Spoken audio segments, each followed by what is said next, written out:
Bom, voltamos aqui então com o nosso shiur sobre o livro de Gálatas. Nós falamos na aula passada sobre o capítulo 1 de Gálatas, explicando a realidade da necessidade de como entender o livro de Gálatas, que é necessário conhecer a cultura, saber quem era Paulo, o que Paulo estudou, o que tinha na cabeça de Paulo em termos de estruturas de palavra, de aprendizado, né? De Torá, que tipo de yeshivá que Paulo fez, como é que era a conduta de Paulo. Então, entendendo sobre a pessoa de Paulo, se entende depois o que ele escreveu. Então, nós comentamos isso na primeira aula, e hoje a gente segue aqui, nos aprofundando dentro de uma realidade de como entender a mente de Paulo nos escritos que ele deixou, tantas doutrinas, né, que surgiram do livro de Gálatas, terríveis por falta de se buscar conhecer a exatidão do que Paulo estava de fato dizendo, né? Então se traduziu de multiformes maneira, surgiram doutrinas de tudo quanto é jeito, como o fim da lei é Cristo, lei e graça separado, sobre a abolição da lei, tudo isso em cima do livro de Gálatas. Então a gente está lendo aqui e fazendo comentários desse estudo feito pelo Bruno Suna, né, um livro muito bom, que nos dá um parâmetro bem interessante para a gente compreender melhor os escritos de Paulo. Como poderia Paulo, o apóstolo, ou Shaul, como é o nome original dele, Shaul, o apóstolo, pregar contra a lei, sendo que ele era um discípulo direto de um encontro pessoal com Yeshua. Como dizer que Paulo pregava um outro evangelho, se ele próprio era um fariseu tão bem dotado que mesmo muito jovem, ele se sobressaía, como ele mesmo disse, ele se sobressaía a muitos da idade dele, né? Ele era uma pessoa muito aplicada. Então temos que entender, Paulo era um fariseu, era um estudioso, mega estudioso, a cultura, a realidade pessoal dele, então isso nos ajuda muito a compreender o livro de Gálatas e sermos libertos de tantas doutrinas que de alguma forma a gente absorveu, mas que quando a gente começa a estudar dentro da cultura, dentro do original, dentro da realidade lá do século I, a gente consegue decifrar muitas coisas e sair do engano, né? Sair do engano. Vamos lá então, vamos pegar aqui o capítulo 2, e todos os irmãos que estão comigo, as igrejas da Galácia. A gente está fazendo comentários dos passuque, dos versículos. Quem já assistiu a aula 1, né? Então quem não assistiu é bom assistir para entender essa parte aqui. Agora que sabemos quem foi Paulo, né? Que foi na aula 1, que foi explicado bem as características de Paulo em termos gerais, para se entender o que ele escrevia, devemos então descobrir quem eram esses irmãos que Paulo fala aqui, né? E todos os irmãos que estão comigo, as igrejas da Galácia. Quem são esses irmãos? Na época em que Paulo escreve a carta aos Gálatas, ele tinha sua base de operação em uma cidade chamada Antioquia. Era uma cidade com uma grande comunidade judaica e Paulo liderava uma sinagoga nessa região. Segundo o estudioso Magnus Zitterholm, em seu livro A Formação do Cristianismo em Antioquia, a sinagoga em que Paulo estava à frente era conhecida em grego como Sinagoga dos Cristianoi. Em outros termos, uma sinagoga messiânica. As sinagogas pela diáspora tinham o costume de ter títulos para definir qual linha de pensamento pertenciam. E nessa época, o messianismo e a crença em Yeshua era muito bem aceito dentro do judaísmo e da comunidade judaica. Era uma doutrina que se encaixava dentro das leis e costumes judaicos. Isso mudou durante a Idade Média, quando a Inquisição Europeia dizimou milhões de judeus, né, está nas histórias, durante séculos, usando o nome de Jesus. Né? Isso aqui já é um grande embate, quando se fala Jesus para um judeu, né, tem todo um histórico das cruzadas, que era usado o nome de Jesus, e eram mortos muitos milhares de judeus, né? Aqui citando milhões de judeus. Então, esses irmãos mencionados seriam aqueles que, aqui no versículo que nós lemos, aos irmãos da igreja da Galáxia, eu ia falar galáxia, da Galácia, seriam aqueles que apoiavam a Paulo nos serviços dessa sinagoga, como está escrito no livro de Atos. Atos capítulo 13, verso 1, diz: e a igreja que estava em Antioquia, havia alguns profetas e doutores, a saber, Barnabé, Simeão, chamado Níger, e Lúcio Cirineu, e Manaém, que fora criado com Herodes, o tetrarca. Você sabia que Herodes, ele tinha uma linhagem asmoneia, que tinha uma ligação direta com a Festa das Luzes, foi pela vitória. Os Macabeus, sim, os Macabeus, né? Ele era dessa linhagem.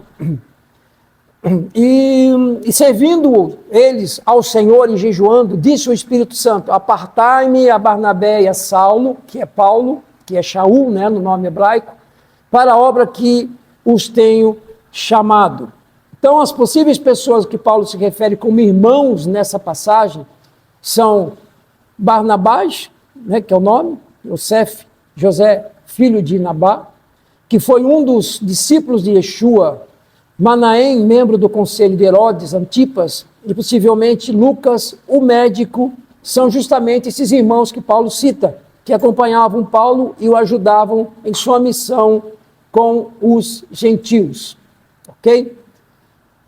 A igreja da Galácia. Eis o primeiro termo dentre muitos que veremos que nos fazem vítimas de uma tradução cristã totalmente manipulada. Não existem igrejas e nem cristianismo na época de Paulo. Nem Yeshua e nem Paulo fundaram uma nova religião. A religião cristã e o conceito igreja vieram anos depois através dos romanos, os quais deram um novo nome ao paganismo romano da época, tornando o panteão, né, a multiplicidade, olha, os muitos números de deuses que faziam parte do panteão, né, múltiplos deuses dos romanos. Então, o panteão dos deuses romanos, na primeira igreja cristã, conhecida como igreja católica. O fato era que Paulo apenas pregou em sinagogas. E toda cidade que Paulo ia, sem exceção, devido à sua fé e às regras referentes a seu título de shaliach, ou enviado, obrigava a pregar em sinagogas e centros judaicos. Mas não queremos nos prender a isso. Quando Paulo se refere no versículo à igreja, ele se referia à comunidade que se encontrava na cidade da Galácia. Para que possamos continuar nesse estudo, será importante sabermos do que era composto esse grupo com o qual Paulo falava e quais as diferenças entre eles. Todas as sinagogas da diáspora eram compostas por 3 tipos de pessoas e vamos identificá-las através da forma como Paulo se dirigia a eles. Primeiro, irmãos. Quem são? São judeus. Toda vez que Paulo usa o termo irmãos na carta aos Gálatas, ele se refere aos descendentes diretos de Abraão, através da linhagem de Isaac, aqueles que nasceram de mãe judia, circuncidados e legalmente judeus. Ok? Segundo, são os filhos de Abraão, os prosélitos, ou seja, os convertidos, né? Os novos convertidos. O segundo grupo são de gentios que por algum motivo se converteram legalmente ao judaísmo, passaram por todo o processo de conversão, desde a circuncisão até a imersão na água, até Tevilá.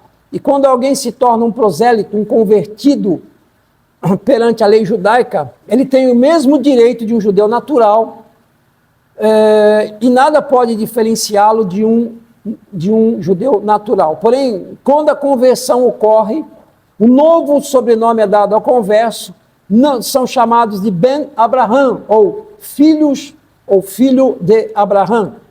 E é justamente esse o termo utilizado para definir os prosélitos dentro de uma comunidade judaica. E o terceiro ponto são os estrangeiros, que faziam também parte das sinagogas, que eram os gentios. Esse é o termo que particularmente estamos usando para abordar o terceiro tipo de pessoas que existiam nas sinagogas.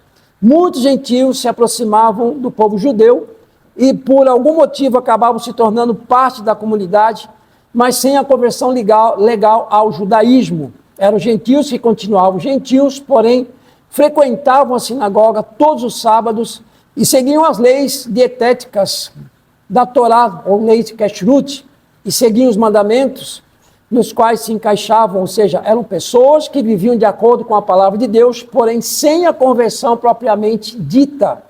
Agora temos todos os personagens que precisaremos: Paulo, o fariseu, o Shalir, né, o enviado, seus irmãos de Antioquia, os judeus, os prosélitos e os gentios que já frequentavam a sinagoga e seguiam a Torá.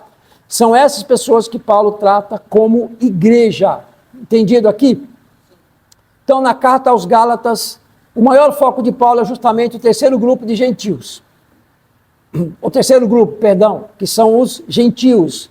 E era esse ponto que era necessário levantar para poder abordar um dos temas vitais da carta e os motivos e razões que levaram Paulo a compor esta epístola. Quando? Antes de entrarmos efetivamente no motivo da carta, temos que olhar um pouco para o momento em que essa carta foi escrita, qual era o contexto social da época que afetava Paulo, que deu o tom da sua mensagem, ok? A fé romana.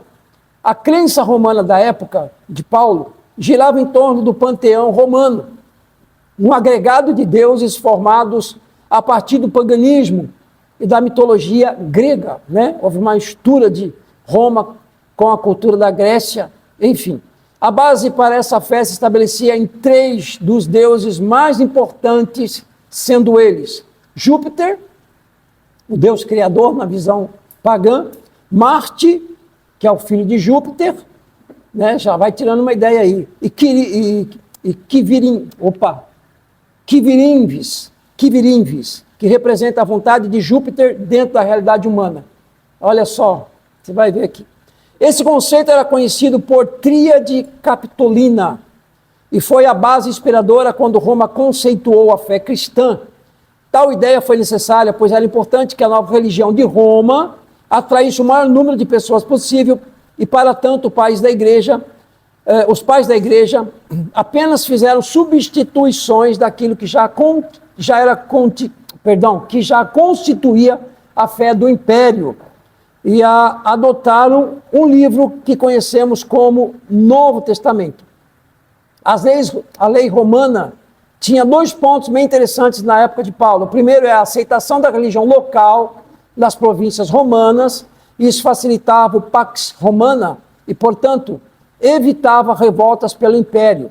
O Senado aceitava diversas práticas religiosas a partir do momento em que elas eram registradas e reconhecidas pelos senadores. A segunda lei era em relação ao ateísmo. Os governadores romanos perseguiam e castigavam todos os que não possuíam uma religião reconhecida pelo império. Veja aí. Se caso o cidadão não possuísse alguma religião reconhecida, o mesmo era obrigado a prestar culto ao panteão romano sob ameaça de punições mais severas e em dias festivos tinha que sacrificar um animal para o imperador.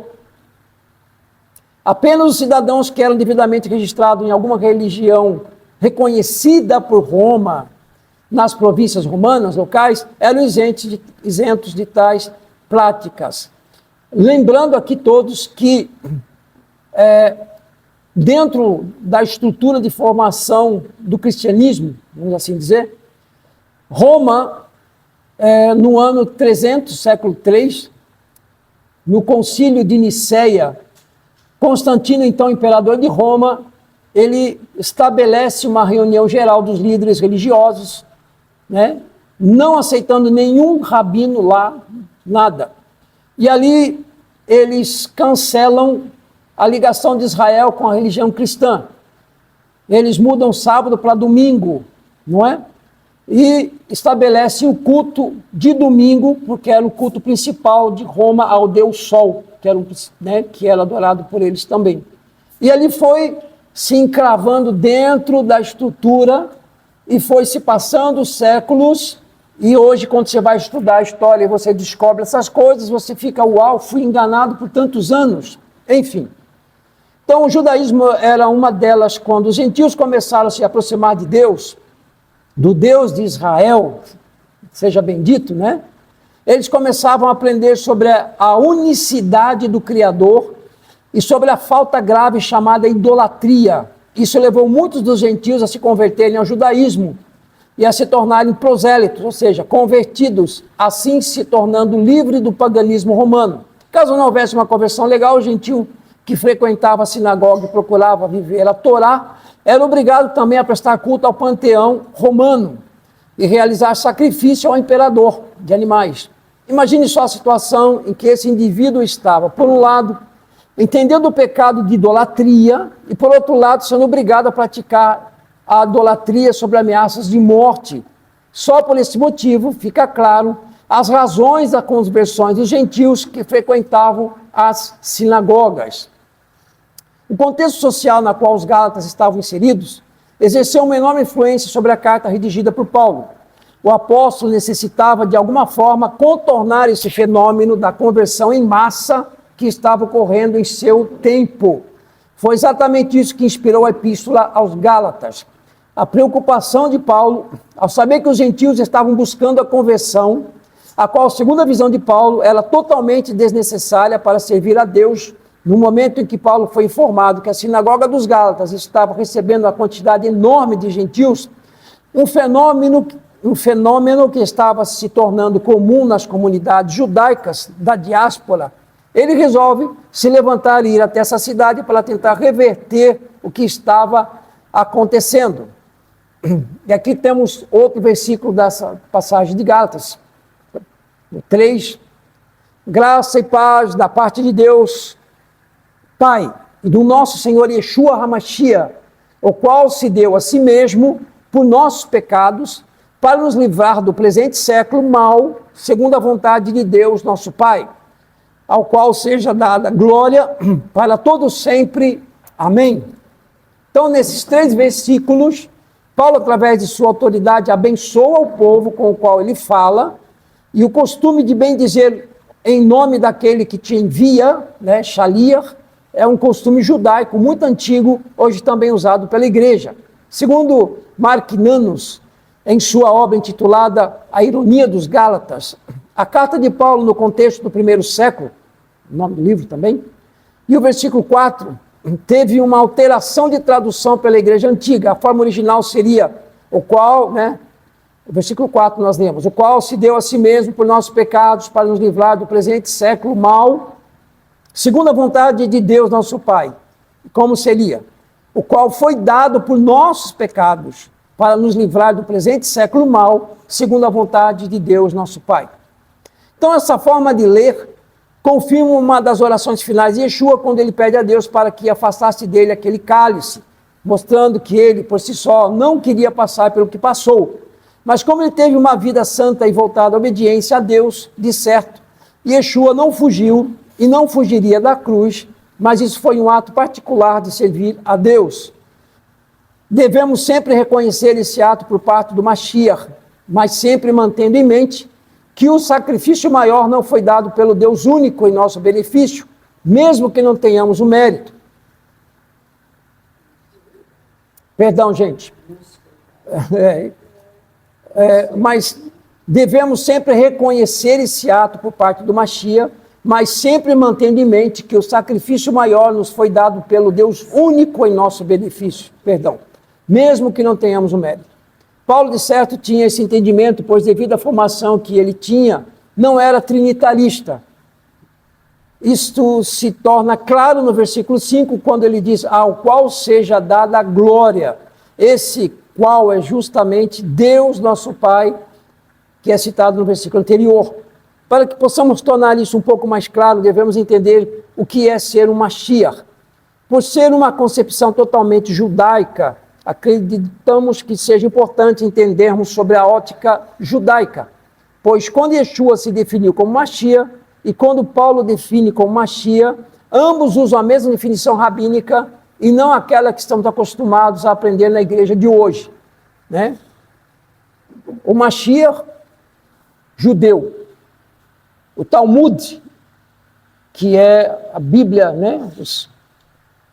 Enfim, o Talmud no Tratado Sanhedrin descreve a definição de Mashiach. Essa é uma definição muito antiga, anterior aos profetas bíblicos, e era o que servia de base nas afirmações de Yeshua e como Paulo se referia a ele. As definições clássicas sobre a sua linhagem proveniente da casa de Davi, a sua função como rei de Israel, são vastamente conhecidas e podemos abordar esses pontos sobre os quais pouco sabemos. A crença no Mashiach é um dos 13 princípios da fé judaica. Tal conceito é de extrema importância dentro do judaísmo, e que podemos até citar que toda sinagoga, de alguma forma, ela é messiânica, porque todos esperam o Mashiach. Então, há uma diferença em reconhecer Yeshua como o Mashiach enviado e ainda estar aguardando o Mashiach e não se aceitando que Yeshua foi esse Mashiach, ok? Então, nós, por exemplo, somos uma sinagoga que somos messiânicos e cremos no Mashiach. Temos o testemunho de Yeshua, o Mashiach, Filho do Eterno. Então, segundo o Talmud, a primeira função do Mashiach é a própria revelação da Torá. Ou seja, pelos seus ensinos e seus caminhos, nos será revelado como a Torá deve ser seguida e como ela deve ser vivida. Se observarmos Yeshua e o estudarmos com cuidado, veremos que seus ensinos estão totalmente ligados à Torá. Yeshua, para ser reconhecido como Mashiach, teve que viver a palavra de Deus de forma em que ela deve ser vivida. Por esse motivo, Paulo, de forma alguma, teria a força ou moral de anular a lei de Deus.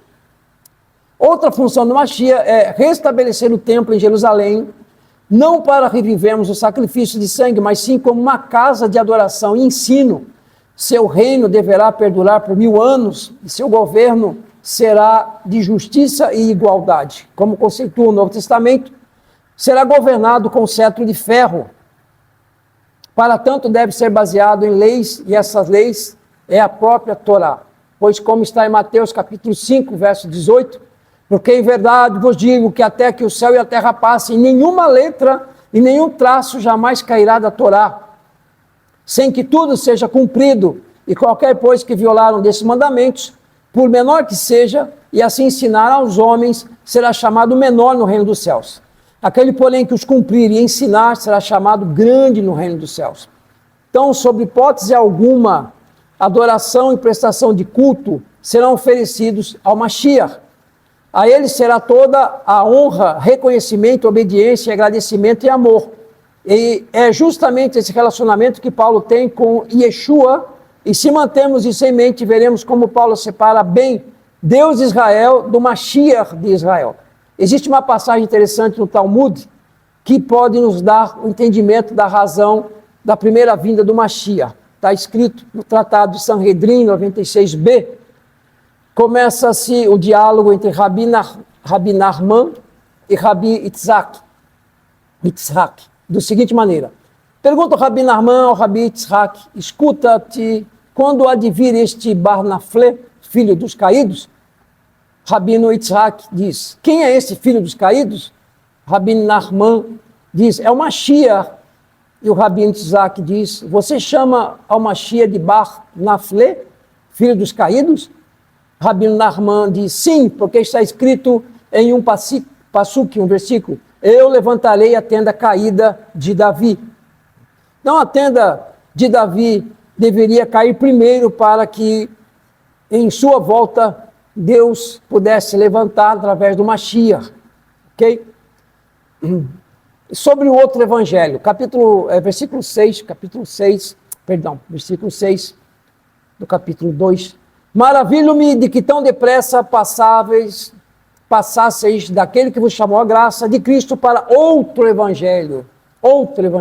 Então, atenção aqui na terminologia usada, pois o termo evangelho, nesse caso, pode nos levar a um erro. Se pensarmos que a Carta dos Gálatas é o primeiro livro do Novo Testamento, bem antes de Mateus, Marcos, Lucas e João, ficará um pouco difícil entender de onde esse evangelho vem. E o que seria esse tal de outro evangelho? A ideia identificada nessa passagem como evangelho se refere a duas coisas bem comuns no meio farisaico do século I: as boas novas e ao Midrash. Essa era a maneira que os fariseus pregavam e ensinavam a palavra de Deus, e de certo não foi diferente com Paulo. A boa nova nada mais é do que um acontecimento em si, desde um simples milagre até a própria vinda do Mashiach, e já o Midrash, que é a exegese bíblica apresentada junto a esse fato, para que assim o mesmo possa ser confirmado pelas Escrituras e que está de acordo com a obra e vontade de Deus. O que se entende aqui é que tanto Paulo quanto esse indivíduo que trouxe esse outro evangelho aos Gálatas possuem a mesma fé da Torá e a mesma fé em Yeshua, ou seja, ambas são boas, novas, são as mesmas, porém o Midrash e as passagens utilizadas para justificar as boas novas provavelmente eram diferentes, levando assim a uma diferente interpretação daquilo que Paulo já tinha ensinado. Isso deixava Paulo claramente irritado. Em outras palavras, o que diferenciava o evangelho de Paulo desse outro evangelho era apenas o ponto de vista de quem o ensinava, pois o assunto de certo era o mesmo, a vinda do Mashiach. Paulo, como uma pessoa claramente firme naquilo que fazia, deveria ter alguma dificuldade de aceitar aquilo que ia de encontro com o que acreditava. Aí vemos outro versículo, 7, que fala sobre outro evangelho, aí no versículo 7, o qual não é outro, mas há alguns que vos inquietam e querem transtornar o evangelho do Mashiach. Então, nessa passagem, Paulo confirma o que foi colocado acima, que não é outro evangelho. A boa nova era a mesma, porém declara que alguns estavam inquietando os Gálatas, provavelmente pela forma na qual apresentavam e justificavam essa boa nova, esse outro evangelho. Então, esses alguns estavam trazendo um ensino diferente daquilo que era ensinado por Paulo.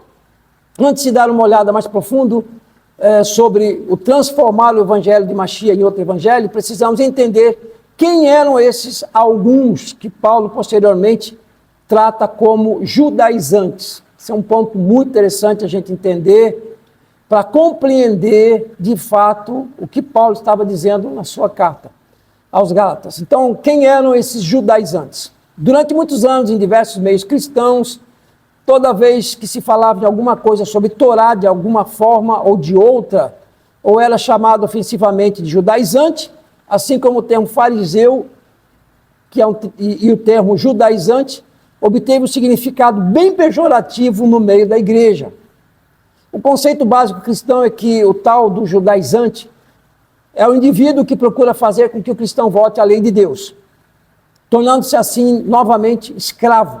Segundo a igreja, os judaizantes da época de Paulo eram judeus que pressionavam os judeus que viraram cristãos a voltarem ao judaísmo. Olha aqui a chave da situação. Então esse conceito não pode estar mais equivocado por diversos motivos. Primeiramente, não existia cristianismo. Segundo motivo, os judaizantes se encontravam em sinagogas assim como os outros que sofriam de sua influência, sendo assim ambos judaizantes. E os influenciados já estavam em um ambiente onde a Torá e as leis de Deus eram seguidas e observadas. Com esse entendimento é possível vermos que o conceito que a igreja tem sobre judaizantes não é bem a realidade. Agora veremos quem realmente foi essa turma tão adversa a Paulo. A primeira observação a fazer sobre os judaizantes é que era bem possível que eles criam Yeshua como Mashiach, pois se vê que uma pessoa que não crê não tem motivos e nem base para transformar o evangelho. Ela apenas o repudia. Apenas os que creem no evangelho podem transformar o evangelho. Então Paulo alega que esses judaizantes estavam pregando um evangelho diferente. Eles estão pregando, e se estão pregando é porque creem no evangelho. Apenas tem uma visão diferente da de Paulo. Isso é bem comum no cristianismo. Só olharmos para duas denominações diferentes, ambas creem, ambas pregam, mas muitas vezes o ensino, a visão, o entendimento, os evangelhos são passados de formas bem diferentes. Era exatamente o que estava acontecendo na igreja da Galácia, quando Paulo compõe esta carta. Então devemos entender que os judaizantes não eram judeus maus, tentando convencer os cristãos bonzinhos a largarem a fé. Eles eram crentes no Mashiach, assim como Paulo, porém possuíam um entendimento e um ensino diferente de Paulo, o qual incomodava muito o apóstolo. E o que eles ensinavam, esses judaizantes? Como já mencionado, a sinagoga era composta de 3 grupos de pessoas. Para que possamos entender o que os judaizantes faziam, devemos primeiro identificar qual grupo eles faziam parte. Como o aviso da carta para ter cuidado era destinado aos gentios, exclui-se automaticamente o 3º grupo de nossa lista, ou seja, os judaizantes eram de certo judeus naturais ou conversos. Se alguém pensa que os judaizantes são judeus de nascença, é porque não conhece muito bem a mentalidade judaica. Um judeu jamais faria proselitismo, né? Sair pregando por aí. Eles não querem pessoas se tornando judeus. Eles nunca bateriam na porta de uma pessoa para compartilhar alguma boa nova com algum gentio. Se dependesse dos judeus, eles nunca converteriam os gentios, apesar dos estrangeiros terem sido aceitos em sua casa de oração na cidade da Galácia. A conversão para eles já se trata de algo um pouco mais complicado. Sendo assim, só nos resta apenas um grupo de prosélitos. Quando penso a respeito, vejo total coerência em acreditar que os judaizantes são os que se converteram ao judaísmo. Mas vamos ver os motivos. O prosélito vem de uma cultura onde possui uma mentalidade de proselitismo, ou seja, é normal eles pregarem sobre a sua fé, contrário dos judeus.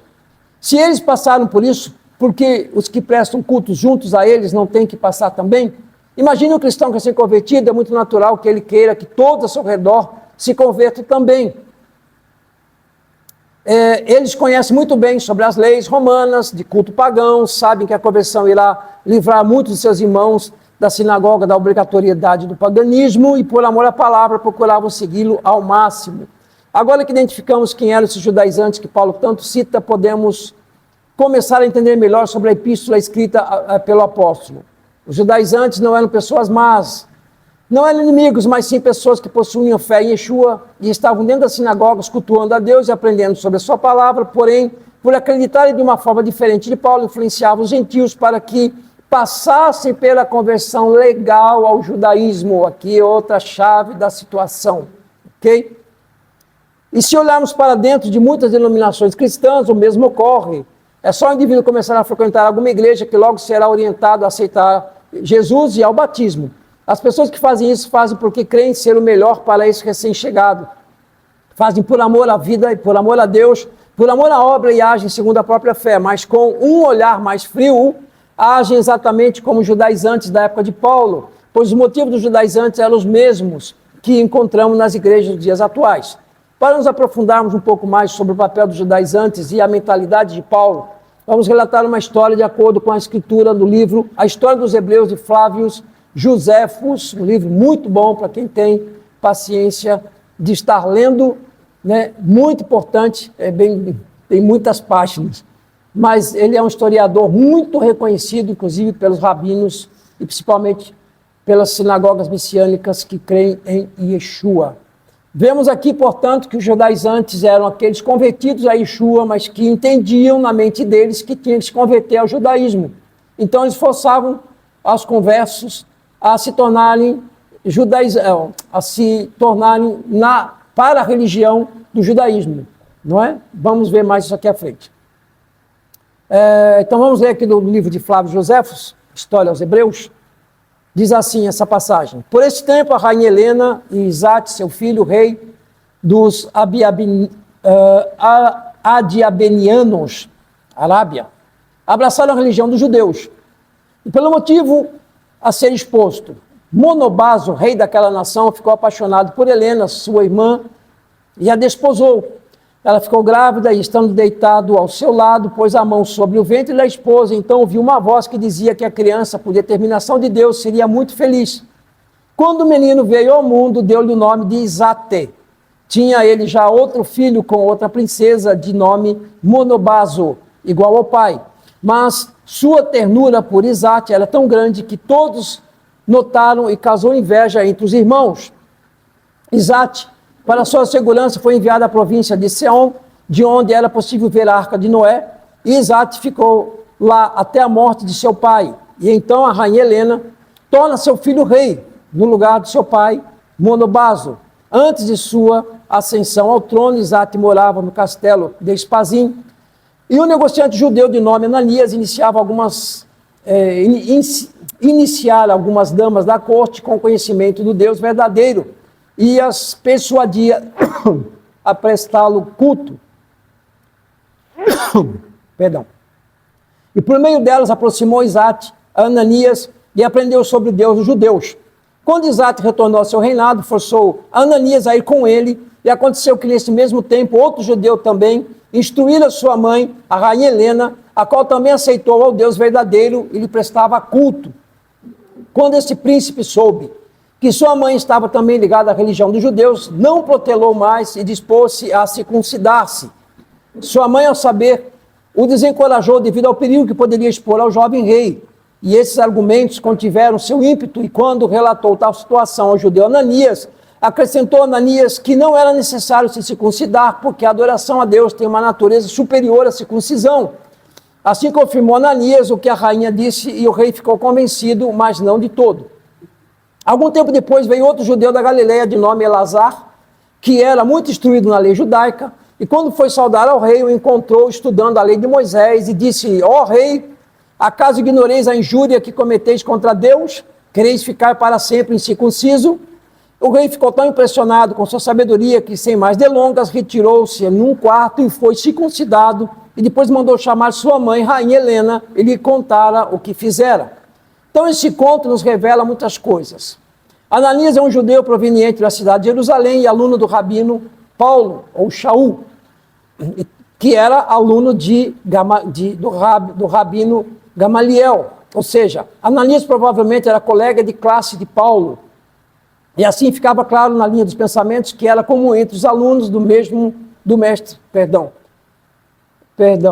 Fica claro a linha de pensamento que era comum entre os alunos do mestre e do apóstolo. O que Paulo pregava e sempre pregou era que o status quo judeu não era necessário para se ter a salvação. A salvação era dada aos gentios através do entendimento de que o Mashiach morreu para que eles pudessem ter acesso à palavra e aprendessem sobre a obediência a ela. O verdadeiro ministério de Paulo focava no ensino de que todos os gentios podem vir a fazer parte do povo de Israel sem a necessidade de entrar legalmente a alguma religião. Podemos ver isso na seguinte mensagem: e aos filhos dos estrangeiros que se unirem ao Senhor para o servirem, amarem o nome do Senhor e para serem seus servos, todos os que guardarem o Shabat, não o profanando, e os que abraçarem a minha aliança, ou seja, a Torá, também os levarei ao meu santo monte e os alegrarei na minha casa de oração, e os seus holocaustos e os seus sacrifícios serão aceitos no meu altar, porque a minha casa será chamada casa de oração de todos os povos. Isaías 56, versículo 6 e o 7. Agora nós vamos fazer o comentário do versículo 8. Mas ainda que nós mesmos ou um anjo do céu vos anuncie outro evangelho, além do que já vos tem anunciado, seja maldito. O evangelho de Paulo se diferenciava dos outros, pois o foco de seu ensino se pregava apenas em salvação. Se apegava apenas em salvação. Ele afirmava que a salvação que estava disponível para os judeus está agora disponível também para os gentios. No momento em que Paulo escreve esse capítulo, acredito que tenha sido antes do concílio de Jerusalém, que se encontra no livro de Atos, capítulo 15. Antes desse concílio, a questão sobre os gentios ainda não havia sido abordada, e muitos judeus crentes no Mashiach acreditavam que os gentios que querem abraçar a fé no Mashiach de Israel deveriam naturalmente se converter ao judaísmo, esses que eram judaizantes. Paulo discordava disso. Suas boas novas não eram para Israel, mas sim para toda a humanidade. Veja, trazendo para os dias de hoje, as cartas de Paulo são perfeitas para aqueles que estão começando na fé, para que entendam sobre a salvação e algumas regras básicas de conduta. Porém, ao atingir certo nível perante Deus, as cartas de Paulo se tornam desnecessárias, assim como era o povo de Israel por si, pois eles já tinham um conhecimento mais profundo da palavra. E a prova disso, Deus tem levantado apóstolos para os gentios e diferentes apóstolos para os judeus, pois para os gentios a pregação deveria ser mais leve e básica. Infelizmente, muitos cristãos hoje só se focam naquilo que Paulo ensinou de uma forma tão forte que mesmo que afirme que Yeshua é o Mashiach, é Paulo que acaba sendo o efetivo Messias. Isso também gera um tremendo atraso espiritual, Por isso vemos muitos líderes que não desenvolvem seus ensinos de pregações, têm a vida espiritual totalmente estacionada e a mente assustadoramente fechada.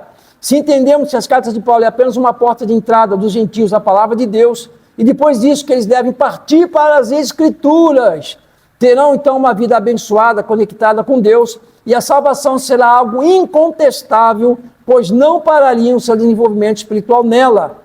Se repete aqui mais uma vez, só para ter certeza e fique bem claro, o evangelho que Paulo ensinava tratava da possibilidade dos gentios terem vida eterna, ressuscitarem dos mortos e fazerem parte do povo de Israel, sem que tenham que se converter a alguma religião, que no caso era o judaísmo. Essa informação não foi dada a Paulo por homens, mas ele obteve através de suas visões, os quais, segundo Paulo, foi revelada pelo próprio Mashiach. Né? Interessante pegarmos aí Atos 15, né, versículo, acho que é o 18, 19 e 20, que falam claramente sobre aquilo que seriam os passos iniciais dentro desse concílio que Paulo se encontra com Tiago, Pedro, né, e os líderes da igreja em Jerusalém, e eles definem ali quais seriam as atitudes imediatas a serem tomadas com os gentios pagãos que estavam se convertendo ao evangelho de Yeshua, a Torá, a palavra de Deus. Então ali eles falam a Paulo que eles parem de prostituir, que eles não comam sangue, que eles não comam carne sufocada e que eles não pratiquem idolatria. E aí no versículo 20, se você prestar atenção na sua Bíblia, está escrito: porque a lei de Moisés é ensinada nas sinagogas todos os sábados. Ou seja, para onde os gentios iam quando se convertiam? Para as sinagogas. E o que eles aprendiam nas sinagogas? A Torá de Moisés. E o que eles aprendiam? Guardar Shabat, leis de Kashrut. E o que eles aprendiam? Festas bíblicas, não é? Porque se diz muito, né, e nós viemos desse meio, que festas bíblicas é para judeu. Não, as festas bíblicas é para judeu, mas na Bíblia está escrito que todos que criam em Deus deveriam fazer as festas bíblicas, que elas são estatuto perpétuo. O que é isso? Inclusive no milênio, quando Yeshua estiver aqui no milênio, vai ser feitas as festas para ele. Né? Para ele assim, né? Para Deus através dele. Fica bem claro que os gentios que se convertiam, eles eram batizados em nome de Yeshua. Ou seja, o que era o batismo, né? Era uma imersão, uma tevilá, onde publicamente a pessoa confessava que Yeshua HaMashiach era o segmento que ele tinha decidido para a vida dele. Então ele se batizava por Yeshua. Ele era batizado em nome de Yeshua. Eu sei que tem outras passagens dizendo batizado em nome do Pai, do Filho e do Espírito Santo. Se você pegar nas pesquisas, você vai ver que foi acrescentado esse versículo. Não tem no original. Então o livro de Atos inteiro fala batizados no nome de Yeshua. Depois, outras passagens, acrescenta-se sobre o batismo em nome do Pai, do Filho e do Espírito Santo. Mas se você parar para pensar, Yeshua é o caminho, a verdade e a vida. Só através dele que nós chegamos até o Pai. Ele é o Shaliach, o enviado de Deus, e o enviado dentro dessa condição de Shaliach, ele tinha toda a autoridade em nome daquele que o enviou. Então Yeshua representava 100% ali ao que o enviou. E como você é batizado em nome de Yeshua, você está se curvando a ser servo, discípulo, seguidor, né, talmid de Yeshua. Então o batismo era um selo de compromisso que a pessoa fazia, era um mikve, né? Mas com um sentido totalmente focado numa aliança, numa brit, né? Numa brit, numa aliança, aonde ele está se colocando como aliançado, tendo Yeshua como seu mestre de Torá, como seu guia, como seu Senhor, né? Que o conduz ao Pai. Então é interessante, porque eu penso assim, como que Yeshua vai ter dois povos? Se na Bíblia diz que ele junta todos e faz deles um povo, como é que vai ter os que praticam as festas bíblicas e os que não praticam as festas bíblicas? Como é que vai ter lá no dia, né? Eu sou um dos salvos da multidão, só que eu não sou judeu, então eu não tenho que fazer as festas bíblicas. Aí Yeshua tem o povo, vocês têm que fazer e vocês não têm que fazer. Um reino dividido não permanece. E como é que pode alguém se converter ao Evangelho, à Torá, e não querer seguir a Torá que se converteu? Como é que pode apagar o Velho Testamento, como dizem, né, chamado Velho Testamento, que não existe velho e novo, existe a Torá de Deus. Se você pegar o Novo Testamento, você vai ver que todo ele está embasado nos 5 primeiros livros, nos profetas e em Salmos, não é? Que é o Tanar, Talmud, Tanar. E Yeshua não pregou nada fora disso. Nada, absolutamente. Então pense um pouco que, como diz um rabino, seja um ser pensante, como eu vou me converter a um ideal se eu não me tornar parte desse ideal? Como? Seria uma conversão dividida, sem propósito, sem aliança, não é? Então, só salientando aqui, que todos os gentios que se convertiam eram ensinados por Paulo, seus primeiros passos, como deveriam agir, como deveriam se relacionar com a Torá, como deveriam se preparar para uma maturidade espiritual, e eles eram encaminhados para as sinagogas, onde eram ensinados a Torá que Paulo aprendeu, que Yeshua aprendeu, mostrou com palavras e com testemunho, e aqui está Paulo, guiando um povo para esse mesmo ideal, para esse mesmo lugar. Então, nós vamos ver nas próximas aulas, nos próximos shiur, como que a tradução e o entendimento dentro da nossa tradução em português do livro de Gálatas deixa vários equívocos aonde se traduz doutrinas que não têm nada a ver com o contexto real do que Paulo estava dizendo na carta. São doutrinas tiradas da falta de buscar conhecimento, queridos. Eu sei que é difícil. Até ouvi de uma pessoa assim um dia, eu sei que tudo isso é verdade, mas eu estou acostumado com a minha religião e eu quero continuar assim. Então eu penso o seguinte, se o que me afronta está escrito na lei de Deus, mas aquilo me afronta, eu devo resistir a isso e ficar com o que me consola? Ou eu devo pegar o que me consola e ver, bom, o que eu acho que é o certo não está escrito na Torá, mas o que está me confrontando e eu estou ficando, como posso dizer, resistente, e eu não estou querendo aceitar, mas está escrito na Torá, e como é que a gente faz numa hora dessa? Então, amados, eu tinha quase 40 anos de evangelho, pastor, pregador, e estamos há 3 anos estudando a cultura, estudando as raízes da nossa fé, e nos assustamos em ver que algumas coisas não são bem como estão sendo ensinadas. Se você buscar conhecer um pouquinho da história da igreja, você pode pesquisar. Hoje tem até a IA aí, que pode te dar estudos inteiros, né, sobre a história da igreja. Você vai ver quantas inserções foram feitas que não têm ligação com Israel, sendo que em Romanos 11 nos deixa bem claro que nós fomos enxertados na oliveira, e a oliveira é Israel. Yeshua é a videira. Ele fala lá em João 15, eu sou a videira verdadeira e vós sois os ramos, não é? Mas a oliveira é Israel. E Paulo fala assim, você vai se gabar contra Israel, sendo que você está comendo a comida deles, adorando o Deus deles, você está vivendo a promessa deles, você está sendo salvo pelo Machia deles, e ainda você quer ficar contra eles.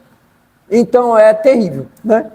Mas a gente vai aprendendo e vamos como posso dizer, sendo confrontados com a verdade, feridos na nossa condição religiosa, e quando a gente vai pegar o que está escrito, a gente tem que se curvar e falar, ok, é o que está escrito que é eterno, é o que está escrito que vai fazer parte da eternidade. Então, quem sou eu para converter a Bíblia da forma que eu acho que ela tem que ser?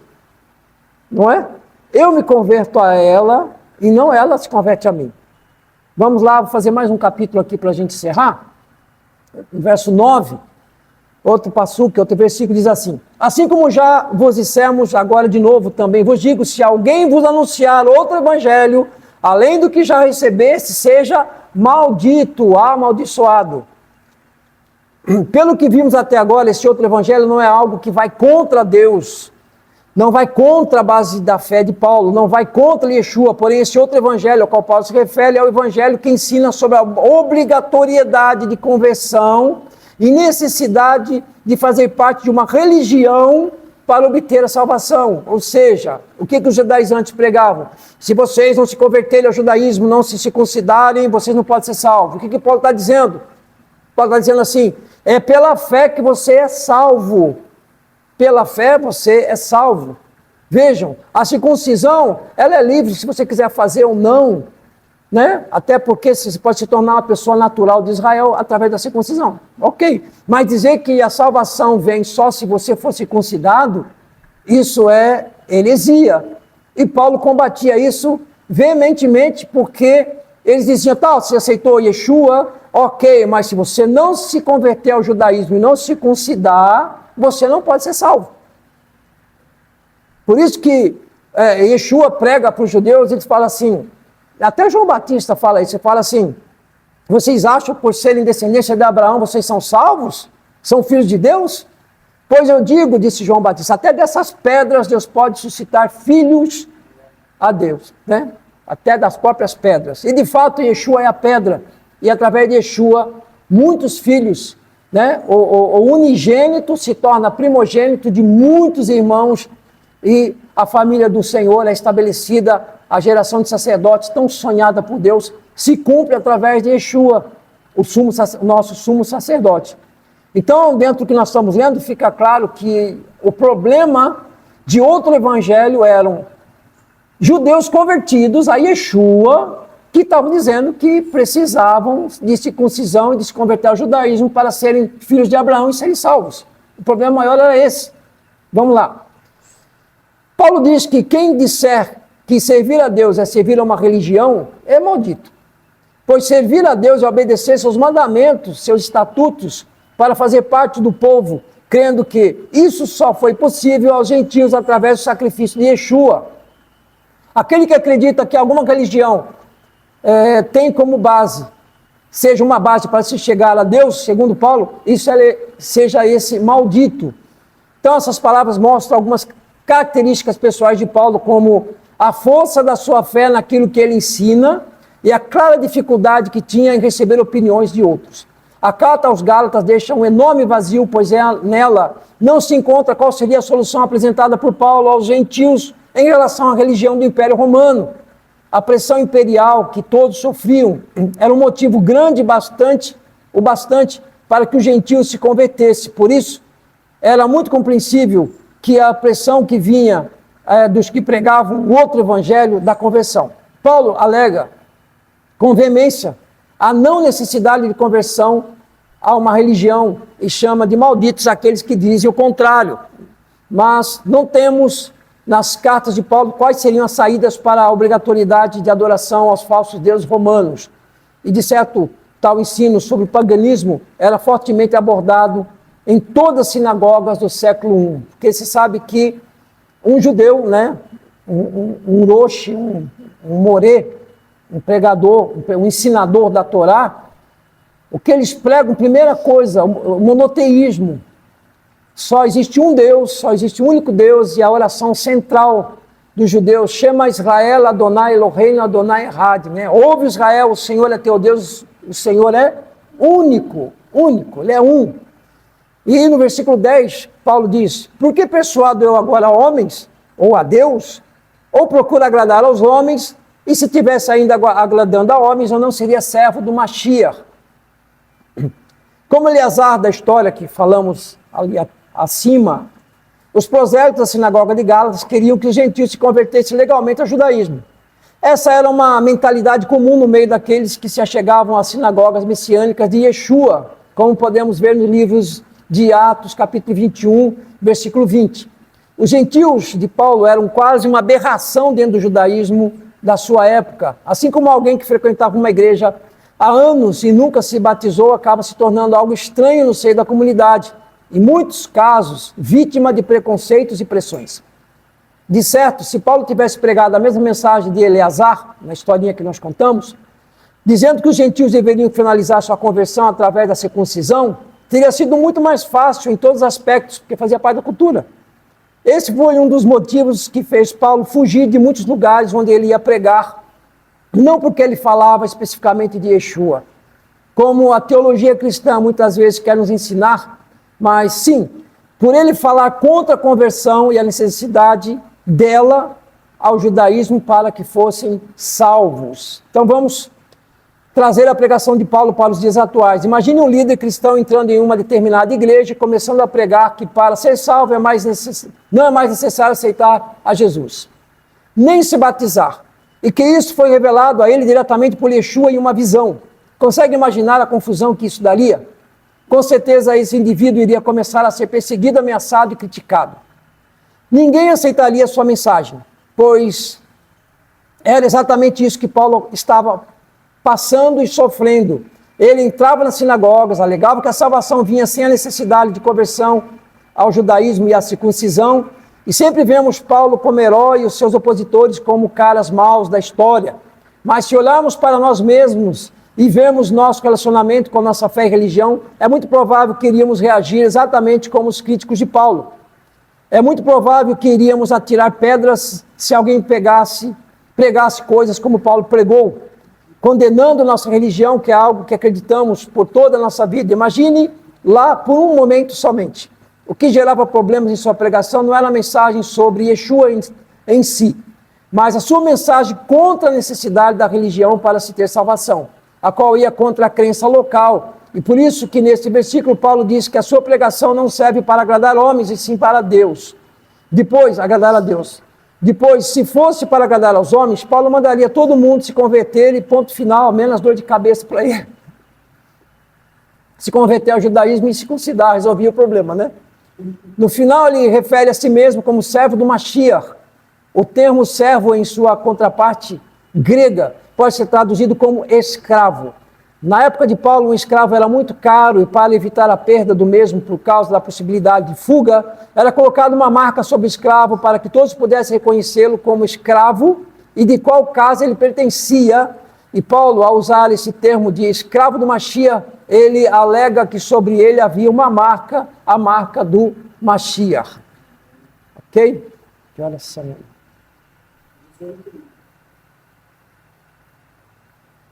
Bom, aqui continua, né?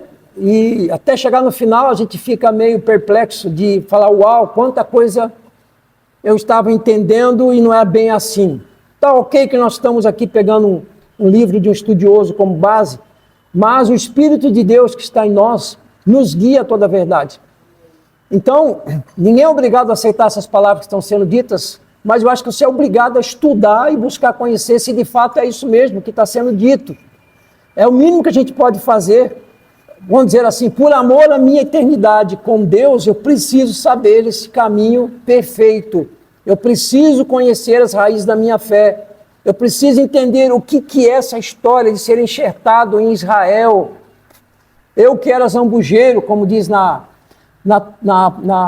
cartas de Paulo, né, Romanos 11, zambujeiro era uma oliveira muito ruim que não produzia, e fomos enxertados na oliveira boa. Então a seiva dessa oliveira que nos alimenta, que nos fortalece, que nos nutre, que nos dá vida, que nos dá condições espirituais, que nos dá tudo. E Deus escolheu fazer isso por quê? Porque alguma parte dos judeus não aceitaram Yeshua como Mashiach, e eles foram cortados. Paulo explica lá na carta, né, de Romanos. E nós fomos enxertados no lugar deles. Mas não se gabe por isso, porque Deus é poderoso para salvar todo Israel, como está escrito na Torá. Agora nós paramos para entender por que essas situações traziam tanta perseguição ao apóstolo, né? Pregar algo contra a cultura e um judeu que se converte. Como você vai pegar um judeu que se converte a Yeshua e falar, você não precisa se circuncidar para ser salvo? Você vai se circuncidar porque a natureza de um israelita pertencer a Israel era ser circuncidado. Mas dizer que a circuncisão era um meio de salvação, isso era o que pegava e que Paulo enfrentava assim, que batia de frente, que não precisava se converter ao judaísmo, fazer a circuncisão para ser salvo. Não, você é salvo pela graça, através do sacrifício de Yeshua. Não é? Efésios, se não me engano, 5:20 fala isso, ou 3:20. Então, podemos terminar essa leitura dizendo isso. Sem conhecimento, nós vamos continuar acreditando em contos, em doutrinas, em fábulas. Sem conhecimento, nós vamos ser religiosos mais profundos. Sem conhecimento, nós caímos no que Yeshua denuncia: vocês estão sendo destruídos por falta de conhecimento e de conhecer o poder de Deus, né? Por falta de conhecer a Torá e nem conhecer o poder de Deus. Isso mostra que sinais e maravilhas não são prova de salvação, nem de santidade. Sabia disso? Eu falo isso porque eu experimentei isso na minha vida. Havia dons que operavam através de mim, curas e milagres e sinais. Eu achava que isso era motivo de eu ser mais santo. Então vejam, é de Deus, mas não é Deus. Eu não posso adorar o que veio de Deus. Eu tenho que adorar a quem Deus é, a unicidade de Deus. E quando esse engano no meio religioso, né, principalmente do meio, a gente ficou 37 anos no meio cristão, 37 anos, e aprendemos e pregamos tantas coisas que hoje, estudando um pouco, a gente vê quantas coisas erradas, quantos discernimentos errados, quantos pregadores hoje que têm um nome, que tem, sei lá, centenas de milhares e milhões de seguidores, continuam pregando um evangelho mesclado com romanismo, né? Inserções que Roma fez, que ficaram lá, que não constam no original, continuam pregando contra as festas bíblicas, continuam pregando contra o Shabat, continuam pregando contra as leis de Kashrut que Deus deixou, né? Isso não tem nada a ver, isso é para judeu, isso é para o passado, né? Então, queridos, eu vejo que Deus não muda, que a palavra de Deus não muda. Essa Torá, essa palavra, ela continua agora, ela vai ser no milênio com Yeshua e ela vai ser eternamente depois do milênio. Ela não muda.